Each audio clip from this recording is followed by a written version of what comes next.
Hello everyone, welcome to my channel Tanuja Bai Studies. Now let's take the next topic of plant growth and development chapter, that is what growth rates. Okay, सबसे पहले तो हम इसकी definition देखते हैं कि क्या होता है growth rate. Growth क्या होती है? That you know कि इंक्रीज जितना भी लेंथ में होता है, साइज में होता है, दैट इज ग्रोथ. बट अगर हम उसको विद रिस्पेक्ट टू टाइम, अगर टाइम के कंटेक्स्ट में बात करेंगे तो उसको हम बोलते हैं ग्रोथ रेट.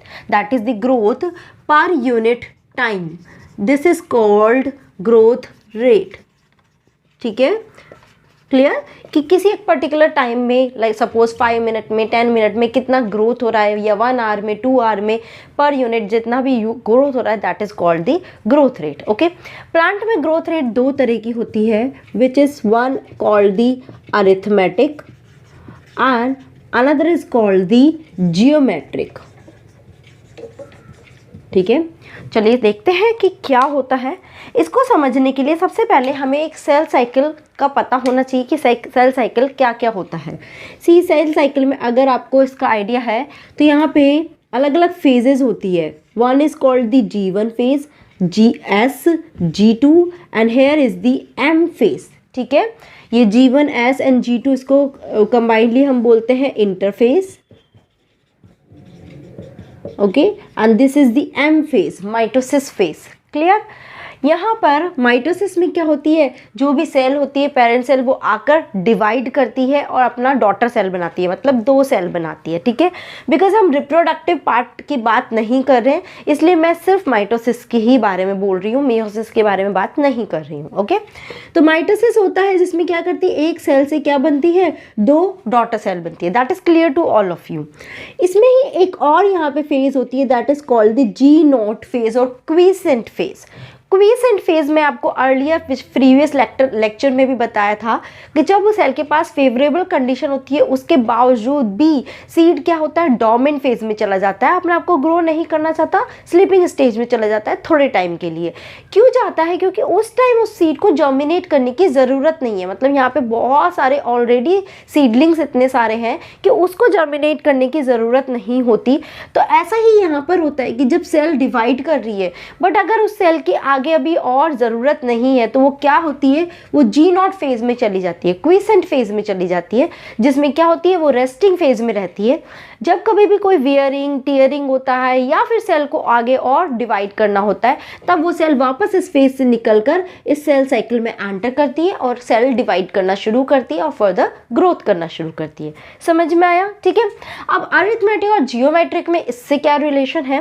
अरिथमेटिक में जो सेल्स होती हैं, जो अरिथमेटिक ग्रोथ रेट शो करती है, अरिथमेटिक डिवीजन करती है, उसमें क्या होता है, जब एक सेल से, ये पेरेंट सेल है, इससे क्या हुआ, 2 सेल बनी. ठीक है, डॉटर सेल बनी. बट इसमें से क्या होता है, एक सेल ही जो है वो ग्रोथ में पार्टिसिपेट करती है और दूसरी सेल किस में चली जाती है, क्वीसेंट फेज में चली जाती है, G0 फेज में, रेस्टिंग फेज में. उसको अब वो अभी डिवाइड नहीं कर रही है. ठीक है, तो अब ये वाली सेल फिर फर्दर, ये सेल क्या है, ये वाली सेल इस सेल साइकिल में पार्ट ले रही है अगेन. तो अब इससे क्या होगा, 2 सेल अगेन बनेगी और ये वाली तो एज इट इज ही रहेगी, G0. ठीक है, इसने फर्दर 2 सेल बनाया. ओके, इसमें से भी फर्दर एक सेल ही पार्ट कर रही है और दूसरा सेल अगेन रेस्टिंग फेज में चला जा रहा है. Okay, again this is also dividing, mitosis हो रहा है. ओके, सो ये हमारे पास इस तरह का कॉम्बिनेशन आ गया. ये G0 ही है और यहाँ पर वापस 2 सेल बनी, जिसमें अगेन एक सेल G0 में चली गई, क्वीसेंट फेज में चली गई और दूसरी सेल डिवाइड कर रही है. ठीक है, तो आप देख रहे हो कि अगर आप इसके नंबर इंक्रीज होते हुए देखोगे तो कैसे हो रहे हैं. देखो यहाँ पे टोटल सेल कितनी है, 1, यहाँ पे total cell 2, here total cell 3, 4. तो ये क्या होती है, like this they are increasing in their number. ठीक है, 1 2 3 4 5 6 लाइक दिस. ठीक है, this is called arithmetic manner. Fine. अगर हम इसका ग्राफ प्लॉट करते हैं, if we plot a graph with respect to height of plant, या फिर सेल की ग्रोथ हो रही है, सेल की ग्रोथ किस कंटेक्स्ट में भी देख सकते हैं, प्लांट की हाइट में, कि प्लांट का लेंथ कितना बड़ा हो रहा है. ठीक है, तो यहाँ पे तो प्लांट की ग्रोथ देखते हैं. ठीक है, पर्टिकुलरली लेंथ को अगर हम देखते हैं, और यहाँ पे हम अगर टाइम को लेकर चलते हैं. ओके, तो एक पर्टिकुलर ड्यूरेशन के टाइमिंग में, लाइक 5 10 15 ठीक है, इस तरह से हम पर यूनिट टाइम को डिवाइड कर सकते हैं। तो यहाँ पे देखेंगे इनिशियली तो एक ज़ीरो ग्रोथ है, मतलब इनिशियली तो 1 सेल है, फिर ये धीरे धीरे धीरे बढ़ेगी। तो जब इसका ग्राफ प्लॉट करेंगे we will get a straight line, ठीक है, स्लैंटिंग स्ट्रेट लाइन मिलेगी हमें, स्लैंटिंग लाइन मिलेगी जिसमें क्या हो रहा है, एक पर्टिकुलर रिदमिक मैनर में वो बढ़ रहा है, ठीक है। इसकी अगर इक्वेशन लिखे तो what is the equation of this arithmetic growth rate, that is given as the LT is equal to L naught plus RT. This is the equation, okay, ध्यान रखना ये इक्वेशन, फाइन। LT यानी कि growth at time t, ठीक है, किसी भी एक टाइम पर ग्रोथ दिया हुआ है। L नॉट या zero that is growth initially, initially growth कितनी थी, या फिर बोल सकते हैं एट टाइम 0, फाइन। आर यहाँ पे क्या है, ग्रोथ रेट है, okay, and T is the time, fine. तो पर्टिकुलरली सपोज मैं यहाँ पर देखती हूँ और एक 15 मिनट पे देखती हूँ, तो ये वाली जो ग्रोथ है that is called the growth rate. समझ में आया, this is the arithmetic manner, fine. अब हम जियोमेट्रिक की बात करते हैं। जियोमेट्रिक मैनर में क्या होगी, जब ये सेल से पेरेंट से जब डॉटर सेल बनेगी तो ये दोनों ही सेल क्या होती है, डिवीजन में पार्टिसिपेट कर रही है, कोई भी सेल G0 में नहीं जा रही है, okay. Again it is dividing, तो फिर अगेन यहाँ पे 4 सेल बन जाएंगी, okay. Again these cells will divide, they make 2 cell each, 1 2 3 4 5 6 7 and 8। तो क्या हुआ, किस मैनर में रेट्स बढ़ रहे हैं, देखो 1 2 देन 4 एंड देन 8, फिर होगा 16 32, ठीक है। तो ये क्या हो रही है, इस कंटेक्स्ट में बढ़ रही है, ठीक है। तो that is called the geometric growth rate, या फिर एक्सपोनेंशियल ग्रोथ रेट भी बोलते हैं इसको, एक्सपोनेंशियल ग्रोथ कर्व भी बोलते हैं। जब हम इसका ग्राफ प्लॉट करते हैं तो वी गेट लाइक दिस, यहाँ पे अगेन वही लेंथ हुआ, here is time and when we plot, तो शुरू में तो क्या होता है, ये ग्रोथ बहुत ही स्लो मैनर में बढ़ती है, ठीक है, बट बाद में बहुत रैपिडली डिवाइड करती है, क्योंकि सारी सेल डिवीजन में पार्ट ले रही है, तो रैपिड डिवीजन होता है। बट क्या होता है, रैपिड डिवीजन होने की वजह से सेल नंबर एकदम से ही बहुत ज़्यादा हो जाता है, बट वहाँ पे फूड, स्पेस, न्यूट्रिएंट, इन सब का सप्लाई तो लिमिटेड ही होता है। तो क्या होगा, बाद में सेल्स में आपस में कॉम्पिटिशन शुरू हो जाता है न्यूट्रिएंट्स के लिए, स्पेस के लिए, और फिर क्या होता है, सेल डिक्लाइनिंग की तरफ जाने लग जाती है, ठीक है। तो यहाँ पे क्या हुआ, यहाँ से सेल बढ़ रहा है, साइज बढ़ रहा है, और फिर एक स्टेशनरी फेज आ जाएगा क्योंकि फूड अवेलेबिलिटी कम है, और फिर ये डिक्लाइनिंग की तरफ जाने लग जाता है। This is called the sigmoid growth curve, okay, या फिर इसको एस शेप भी बोलते हैं, और it is also called as the exponential growth curve, okay, clear. Sigmoid या फिर एस शेप में है, and it is also called the exponential, जैसे होता है ना, एक्सप्लोड हो रहा है, एकदम से पूरा एक्सप्लोजन हो रहा है, नंबर बहुत सारे बढ़ रहे हैं, that is why it is also called as the exponential growth, okay. अगर हम इसकी इक्वेशन देखें तो इसकी इक्वेशन क्या होती है, that is the W1 is equal to W0 ERT. This is the equation.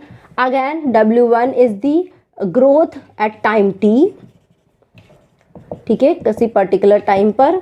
W0 growth at time 0, ठीक है, शुरू में इनिशियली जो ग्रोथ हो रही है।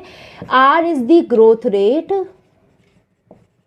okay, and E is here the algorithm base, ठीक है। यहाँ पे ई क्या है, एल्गोरिथम बेस है, समझ में आया। This is the difference between arithmetic and geometric basic difference, यहाँ पे सिर्फ एक ही सेल पार्ट ले रही है, बाकी सारी सेल G0 फेज में जा रही है। यहाँ पे कोई भी सेल G0 में नहीं जा रही है, सब कंटिन्यूसली डिवाइड कर रही है, तो इसलिए एकदम से बहुत ज़्यादा नंबर बढ़ रहा है, तो हमें सिग्मॉइड ग्रोथ कर्व मिलता है। एकदम से इतना इंक्रीज होकर फिर बट क्योंकि न्यूट्रिशन की अवेलेबिलिटी कम हो गई है तो डिक्लाइनिंग की तरफ जा रहे हैं, सेल डाई होना शुरू हो जाती है। बट यहाँ पे हमेशा ही कि स्ट्रेट लाइन रहता है, स्लैंटिंग स्ट्रेट लाइन रहता है, ठीक है। So this is the two type of growth rate, okay. अगर हम अब ग्रोथ को मेज़र करना चाहें, ठीक है, अगर उसकी क्वांटिटी को रिलेटिव मेज़र करना चाहे तो यहाँ पे दो तरह का मेजरमेंट होता है। One is called the relative and another is called the absolute. Let's see क्या होता है। So let's have a look of a quantitative comparison of growth. Now यहाँ पे दो तरह की क्वांटिटेटिव कंपैरिजन लिया जाता है। One is called the absolute growth, okay, and another is called the relative growth. ठीक है, क्या होता है देखते हैं। एब्सोल्यूट ग्रोथ यानी कि किसी सपोज टाइम 5 मिनट पे हमने कोई ग्रोथ देखा और फिर हम 10 मिनट के बाद ग्रोथ देख रहे हैं, तो हम दोनों के बीच का डिफरेंस देख रहे हैं कि दोनों में कितना ग्रोथ हुआ है, मतलब इतने टाइम ड्यूरेशन में कितना ग्रोथ हुआ है, ठीक है। Fine, this is the absolute growth, that is the growth at time t2 minus t1, ठीक है। You can say like this. Fine, relative में क्या होता है, it is the growth comparison to their earlier one leaf, मतलब इसका एक formula दिया हुआ है, उसके बेसिस पे हम इसको समझेंगे। That is the growth at given time period upon measurement at start into 100. This is the formula for relative growth. चलिए इसको एग्जाम्पल से समझते हैं, आपको बहुत अच्छे से समझ में आएगा। सी, यहाँ पे सपोज एक लीफ है, उसकी ग्रोथ को हम देख रहे हैं। फाइन, इस लीफ की ग्रोथ को हमने देखा, ओके, एंड एक और यहाँ पे लीफ है, उसकी ग्रोथ को देख रहे हैं,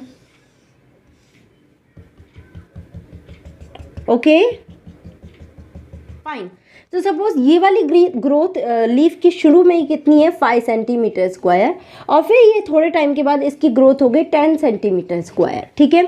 यहाँ पे ये लीफ शुरू में कितनी थी, हमने जो ऑब्जर्व करी वो 50 सेंटीमीटर स्क्वायर थी, और फिर उसी सेम टाइम के बाद ये कितनी हो गई, 55 सेंटीमीटर स्क्वायर। लेट्स से कि 10 मिनट के बाद हम इस लीफ के ग्रोथ को देख रहे हैं। 10 मिनट्स तो नहीं हम एज्यूम कर सकते, सपोज 10 डेज के बाद हम इस ग्रोथ को मेजर कर रहे हैं, ठीक है। तो अगर हम अब इसकी एब्सोल्यूट ग्रोथ देखेंगे फॉर दिस वन एग्जाम्पल, ठीक है, तो एब्सोल्यूट ग्रोथ यहाँ पे कितनी हो गई, ठीक है। इनिशियली लास्ट में कितनी है 10 और इनिशियली कितनी थी 5, तो यहाँ पे एब्सोल्यूट ग्रोथ कितनी हो गई 5 सेंटीमीटर स्क्वायर, ठीक है। अब इस लीफ की देते हैं कि इसमें एब्सोल्यूट ग्रोथ कितनी है, तो यहाँ पे लास्ट में कितनी है 55 और इनिशियली ग्रोथ कितनी थी 50, तो अगर इसको भी देखेंगे तो this is also 5 centimetre square. तो एब्सोल्यूट ग्रोथ तो दोनों ही लीफ के केस में सेम ही आ रही है, बिकॉज इसमें लीफ इनिशियली हमने बड़ा साइज लिया था, इसमें लीफ का ही छोटा साइज ही है, और फिर हमने उसको देखना शुरू किया, तो this is the absolute growth. बस पर्टिकुलरली टाइम के डिफरेंस से हम उसकी ग्रोथ को सब्सट्रैक्ट कर देते हैं। अब हम देखते हैं रिलेटिव ग्रोथ को, ठीक है। अगर हम रिलेटिव ग्रोथ देखें तो इसमें डिफरेंस मिलेगा, growth at given time period.